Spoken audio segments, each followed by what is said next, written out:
พ่นอนอยู่นี่นี่ก็คอยกับลูกอยู่นี่นะนอนกับลูกนอนอยู่นี่โอ้เสือนอนบ่มีเลยมีแต่นอนไปนี่เลยบ่เนาะเสือนอนก็บ่มีพี่น้องบัดอยู่หั่นเอ้ยไผ่บ่นี่แบบบ่มีบอลนอนนี่บ่าวไทยแม่นอันนี้แม่นบอลน้องแก้วนอนกับลูกพี่น้องแก้วนอนอยู่นี่บัดติดกับข้างในนี่เลยน้องไผ่บ่น้องไผ่กับเอ้ยไผ่กับอ้ายนอนอยู่บ้านนี้นอนอยู่นี่ปลาตัวพี่น้องเว้ยสิบ่ล้างบ่หนาวบ่น้องแก้วนอนอยู่นี่บอลอยู่บอลนอนกับบ่มีพี่น้องก็มีแต่ศาสตร์นี่แล้วว่าปูขย้อนลูกเพิ่นเป็นไอพี่น้องเอ้ยนี่ก็บอลเฮ็ดกินเด้อเฮ็ดกินอยู่นี่มื้อนี้บ่น้องเฮ็ดกินนะโดยน้องจนว่าน้ำตาตกเพราะว่าเห็นเครื่องของทางผู้ใหญ่ใจดีทางพ่อฮักแล้วก็ย่าเพิ่นมาเพิ่นอยากเซอร์ไพรส์น้องกัดจนน้ำตาแตกให้เฮาก็เกือบไม่หายน้ำหนองนั่นแหละดูสงสารดีใจน้ำหนองที่สุดที่ว่าเห็นมีผู้ใหญ่ใจดีเพิ่นช่วยเหลือน้องไปเลยแล้วเฮาสิขึ้นเรื่องน้องถามไทยชีวิตการเป็นอยู่บอลนอนบ่หรือว่าใส่ชีวิตก็ได้กินเขาจะได้หลายคนแบบนี้นะเรื่องเล่าชีวิตของน้องมาผู้ไทยเป็นขึ้นไปละหลายคนหลายผู้นี่ผู้เด็กหน่อยประมาณ10 คนผู้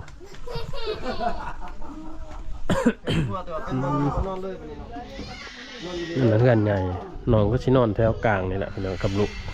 บ่มีห้องเลยบอลนี่กับแม่นเอื้อยไผ่พนอนบอลนี่เป็นบอลอยู่บ่นอนเลยนี่บ่ไกลนั่นแหละว่าเห็นมือนั่นมาอันนี้กับบอลนึงอีกเนาะไผ่นอนอยู่นี่นี่ก็คอยกับลูกอยู่นี่นะนอนกับลูกนอนอยู่นี่โอ้เสือนอนบ่มีเลยมีแต่นอนไปนี่เลยบ่เนาะเสือนอนก็บ่มีพี่น้องบัดอยู่หั่นเอ้ยไผ่บ่นี่เอ้ยไผ่นอนกับไผ่กับลูกอีกบ่กับผัวเราติโดยนอนกับผัวไปหั่นมันแบบบ่มีบอลนอนนี่บ่าวไทยแม่นอันนี้แม่นบอลน้องแก้วนอนกับลูกพี่น้องแก้วนอนอยู่นี่บัดติดกับข้างในนี่เลยน้องไผ่บ่น้องไผ่กับเอ้ยไผ่กับอ้ายนอนอยู่บ้านนี้นอนอยู่นี่ปลาตัวพี่น้องเว้ยสิบ่ล้างบ่หนาวบ่น้องแก้วนอนอยู่นี่บอลอยู่บอลนอนกับบ่มีพี่น้องก็มีแต่ศาสตร์นี่แล้วว่าปูขย้อนลูกเพิ่นเป็นไอพี่น้องเอ้ยนี่ก็บอลเฮ็ดกินเด้อเฮ็ดกินอยู่นี่มื้อนี้บ่น้องเฮ็ดกินนะโดยน้องเอ้ยพัดเฮือนใหญ่ไผนอนอยู่เฮือนใหญ่แม่พ่ออ้ายกกมันหลายคนนี่16 คนทั้งหมดบ่าวไทยก็ต้องละยายกันเนาะเป็นหน้ากระตื่นแต่นอนอย่างอารมณ์บ่ดีปานใดเด้บ่าวไทยเจ้าเอาบ่ได้บ่เอาบ่ได้ข่อยบ่ถือก็เด็กน้อยปานใดบ่ไปเลี้ยงควายล่ะบ่แม่นว่าข่อยเราบ่แกแห่ไปทางนี้บ่บ่ทานน้ำเซอยู่ผู้หุ่นลายบ่ควายซะน้อง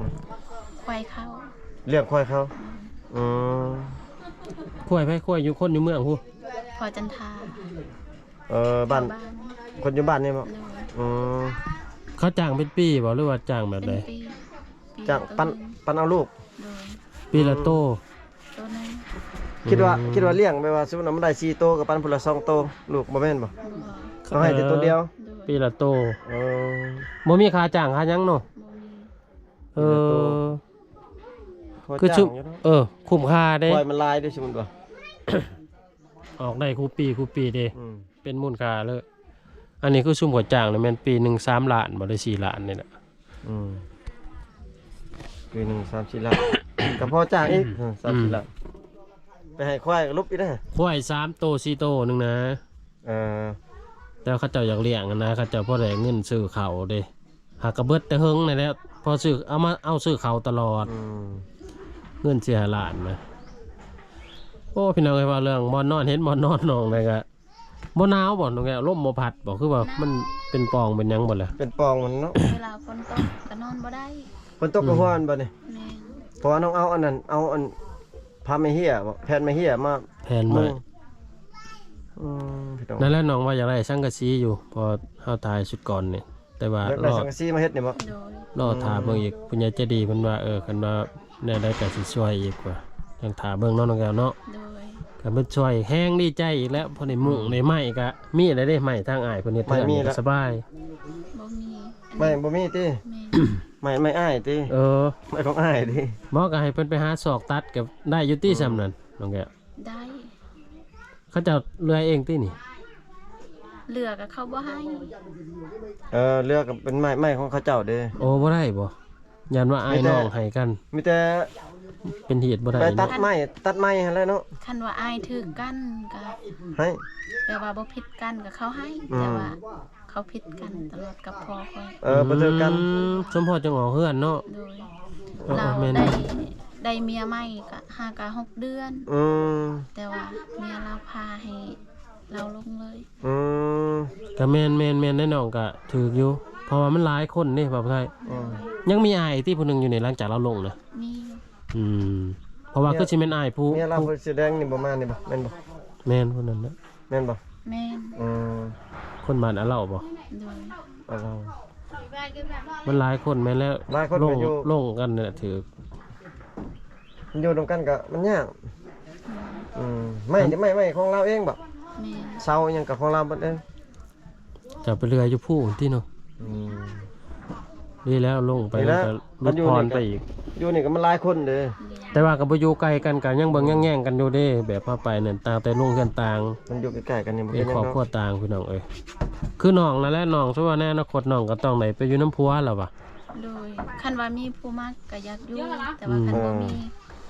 คันบ่มีก็ คันบ่มีก็อยู่แบบนี้ โดย อยู่เฮือนนี่เนาะ โดย คันมีผู้มักผู้เอาก็ไปอยู่น้ำพัวเลย อืม อืม แม่นๆพี่น้องเอ้ย น้องเราจะได้สังกะสีอีกพี่น้องเอ้ยนี่มาเฮ็ดเฮือนมันหัวน้องคนนี้ กลัวแล้วยามฝนนี่ยังเข้าหน้าฝนอยู่ได้บ่ได้ ยังบ่เบิด น้องกับนอนอยู่กับจังสันทับแหงฝนพาเลยเขาไปฮุบกันเขาไปไหนวันนี้กับฝนพาฝนตกเนาะคันใดสังกะสีเลือกกับฟ้าใหม่อันนี้มาแอบใหม่นี่ก็สิอยู่ได้อยู่พี่น้องเอ้ยบ่ย่านบ่น้องแกนอนไกลๆพังนั่นน่ะ ก็ย่านนี่แหละเอาเพ เอาแพร่ปก อืม โดย โอ้เอาแพร่ปก เพราะว่ามันเป็นปองจะมีผู้บ่าวมาหลักซองไปแห้งนี่เนาะซองเบิ่งเนื้อนอนไป บ่าวก็ยังไข่น้อยหนึงย่านแนวบ่อื่นน่ะเนาะเพราะว่าเฮาเลี้ยงลูกน้อยได้บ่าวไทย อืม สมเพราะว่าลูกเพิ่นเจ็บเพิ่นเป็นแม่นเพิ่นนอนตากลมพี่น้องเอ้ยอืม อันอ้ายน้องผู้นอนนี่นี่อันเวียงหันมานอนนี่ เพียง เพียงอีก โดย เพียงเวียง โดย เพื่อนใหญ่นั่นแม่นไผนอนเวียงบ่ แม่น โอ้มาได้เพิ่นออก เขาเวียงกับเมียแล้วนอนอยู่หั่น มาแล้วผู้นั้นออกเคลื่อนกับผู้นี้ฮุบเขาไปในหนึ่งก็น้องก็นอนอยู่นี่บาดนี่เฮ็ดห้อง อืมอย่างพี่น้องอยู่หลายคนกับบ่ติดอก อืม ลูกเมียก็อยากออกหั่นแหละ แม่นอยู่ไปกับต้นไปสิพิษกับซ้ำเด้ อืม บ่าไผอดไผทนอยู่ดอกแต่ว่าบัดแนวใดแนวหนึงเนาะบัดไม่เมื่อยบัดมาฮอดจุดใดจุดหนึ่ง คือน้องไปเอาผัวน่ะน้องก็อยู่เฮือนพ่อปู่แม่ย่าบ่เฮือนนี่บ่ได้ออกเฮือนต่างติยัง อยู่น้ำกัน อืมอยู่นำกันน้องเพชรเวียตะกี้จะดนบ่น้องเพชรเวียตะกี้ ได้ปีหนึง เฮ็ดอยู่สวรรค์บ่ แม่นเมื่อแล้วก็เอาผัว บ่แม่นติดกันตอนไปเฮ็ดเวียกบ่ บ่ ได้มาแล้วเขาเจ้ามารอดิน ติดต่ทางโทรศัพท์ ติดต่อทางโทรศัพท์ตอนกลับมาแต่เวียก โดย อืม แต่ว่าเราอยู่บ้านคอยน่ะเฮ็ดเวียกอยู่สวรรค์ อ๋อ และตอนนั้นร่วมกัน โดย กลับแล้วมาดินน้ำกันเห็นกันก็ถือว่าตกลงปลงใจกัน เอาเลยเนาะขะดองแพงบ่เอาผัวตะกี้ แพงอยู่ เท่าไหร่ขะดองน้องตะกี้ 3 ล้าน ขะดอง3 ล้านแพงบ่น่ะ แพง เป้า แพงสำหรับเพื่อนผัวเนาะพอเพื่อนผัวบ่มีเด้เพิ่นว่า เออ เข้า เขากินกับบ่มี อืม เพิ่นก็บ่มีคือกันเนาะ โดย แสดงว่าขะดองน้องใน3 ล้านกับมีหยังแบ่ แบตัวหนึง แม่ตัวหนึง ตขาดองพิลึกลิถือเลยพี่น้องเว้ยน้องคนว่าแพงอยู่เพิ่นน่ะแพง3 ล้านแพงเพิ่นน่ะ แม่นบ่น้องแก้วคือเขาว่าคันมักนี่ทุกข์ปานใดก็เอาแม่นบ่ เอา คือทางน้อง ข นี่ นาดพัวเก่าค่อยก็ยังทุกข์แต่ค่อยอยู่ได้ อืม ทุกข์นี่บ่ติขอแต่หักแต่แพงกันแม่นบ่ โดย โอ้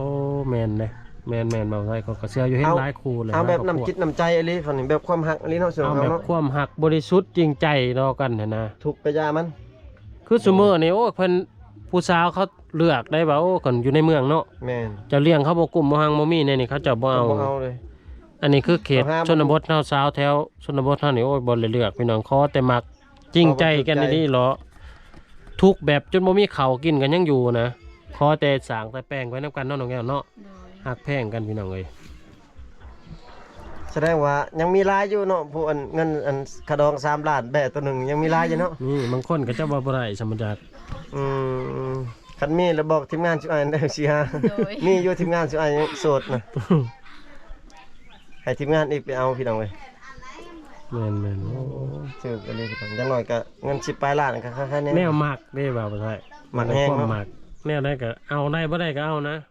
อืม แต่ก็ถือว่าคำผิดพลาดมาเนี่ยก็เป็นบทเรียนเนาะน้องแก้วเนาะเป็นประสบการณ์บทเรียนพี่น้องเอ้ยเท่าหน้าก็ต้องเลยระมัดระวังเติม คือน้องว่าเฮ็ดหน้าก็น่าอยู่ภาคเซมันยากเนาะ แม่น เฮ็ดให้ก็อยู่ภาคเซพี่น้องลำบากในการไปมาถือเขาเจ้าหลักที่รถอีกมี สอ เพิ่ ง น เบิดสองข้างเลย สองข้างเลย ตีนยังตีนน้ำเนาะ ติดเล็กบ่ ตีนเล็กนะ ตินเล็ก เออ โอ้ พี่น้องเว้ยไกลบ่เด้น้องเว้ย ใกล้ เออ ข้ามไปนั่นระย่างนี่บ่ได้ว่าขี่รถจักรไป ยาง อืม จักก็ได้ยางก็ได้คันว่าขี่รถจักรก็ไปทาง อืม ทางบ้านทะเทแกง อืมแม่น เขาวหน้านี่ประมาณจักสอบปีหนึงสิน้องเฮ็ดนะ ได้ละเศร้า สาวสอบก็บ่กุ้มแล้วสำนั้นเนาะคนหลาย เขาให้ได้ซะสอบหนึงอันให้เพื่อนหนึงจักสอบเพื่อนหนึงฮะ ได้30 เออ ถือว่าให้กวางงามเติบเด้จะได้30เนาะ ปีนี้ก็อ่ะปีกายนี่ก็บ่มีเลย บ่ได้ ปีนี้แห้งนักปีนี้เนาะ อืม มันแห้งมันแหลงพี่น้องเลยเขาก็บ่ค่อยเป็นบ่ค่อยงามปานใดโอ้ ก็ถือว่าบ่กุ้มคือเก่าหั่นล่ะพี่น้องเฮ็ดกันได้ซื้อเนาะปีหนึงเนาะปีหนึงบ้านจักสอบซื้อ 10 ประมาณ10สอบ โดย 10สอบแล้วกุมหมดปีเลยเนาะจนครบรอบ อ๋อตัว เดี๋ยวนี้ก็ได้ซื้อบ่ได้นี่หรือว่ากินข้าวให้ข้าวสวนอยู่ เข้าสู่ ข้าวซื้อบ่ อืม อืมได้กินข้าวซื้อตอนนี้พี่น้องเอ้ย ซื้อเป็นโล ซื้อเป็นโลเอา คือบ่ซื้อเป็นสอบรถ บ่มี เออ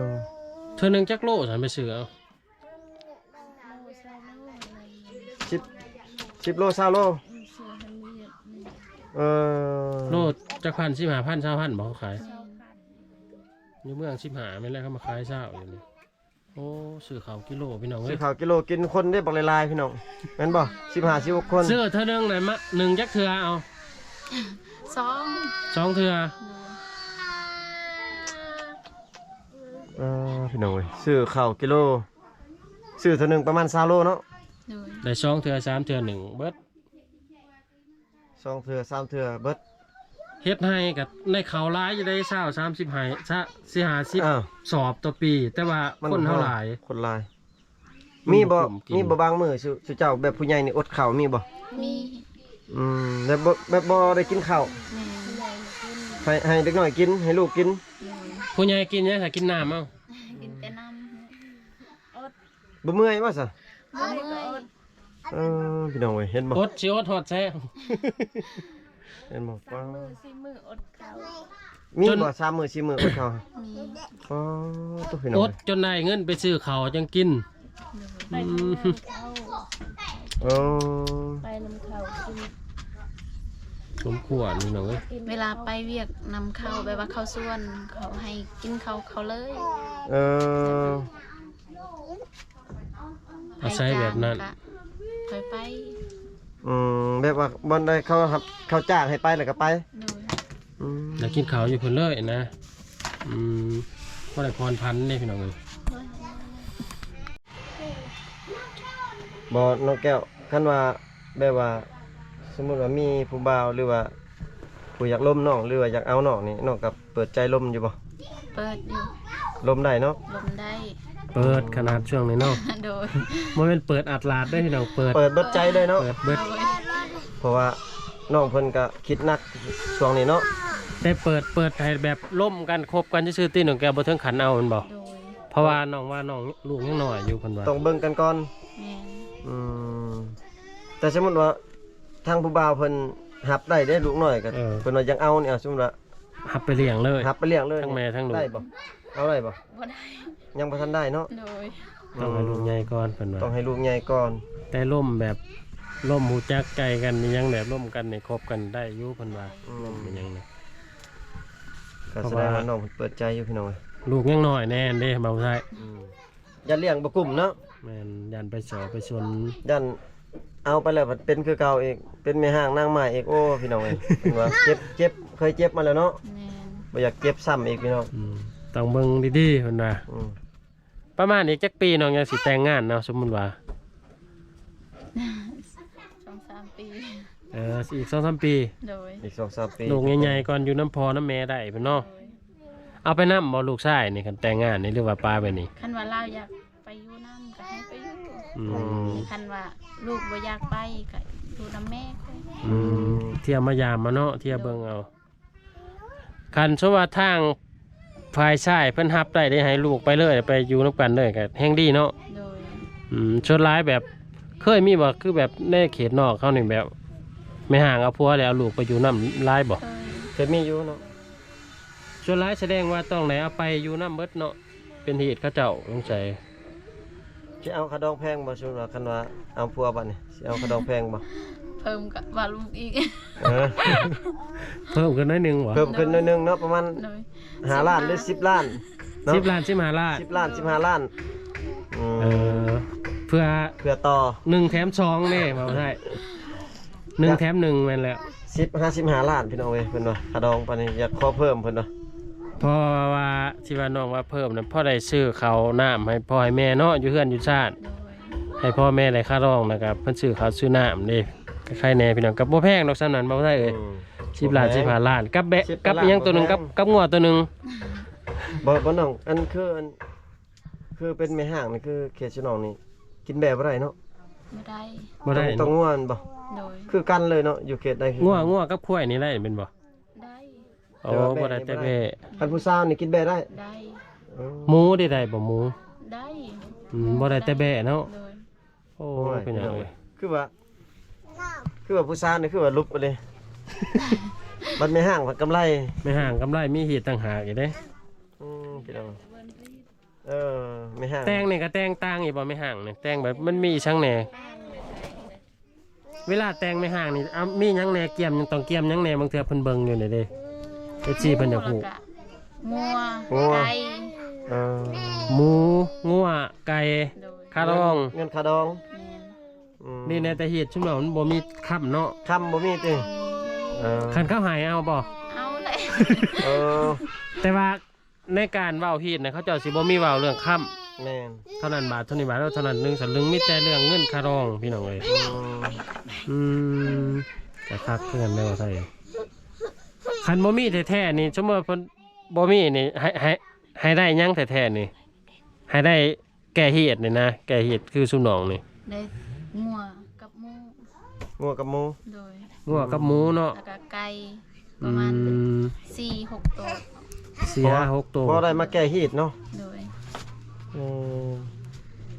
ก็ถือว่ายังธรรมดาสำหรับเนาะว่าไทยเนาะ นี่ บางคนมาแต่งกันคือในเมืองในหน้านี่โอ้ แพงนะ เป็น พี่น้อง 2-3 แสนบาทได้กินต่างหากยังอีกพี่น้องเอ้ยร้านก็น้องแก้วมาเวียนตลอดพี่น้องเฮ็ดทงขนมนี่เอาแกปั่นกินให้มันแล้วเอาไปปั่นกันดึงรถแกรถกัดรถเด้อเพันเห็นขนมพี่น้องเอ้ยมาเวียนตลอดอยู่นี่ อืม เอาไปปั่นกันกินเด้อ ไป เอาไปคืนอีกเพราะว่าเด็กหน่อยยังหลายพี่น้องเอ้ยตัวนี้ก็มีในย่ามครับบ่มีข้าวกินนะกะลวกคนละช่องละห่อนี่ถือว่าเรียบร้อย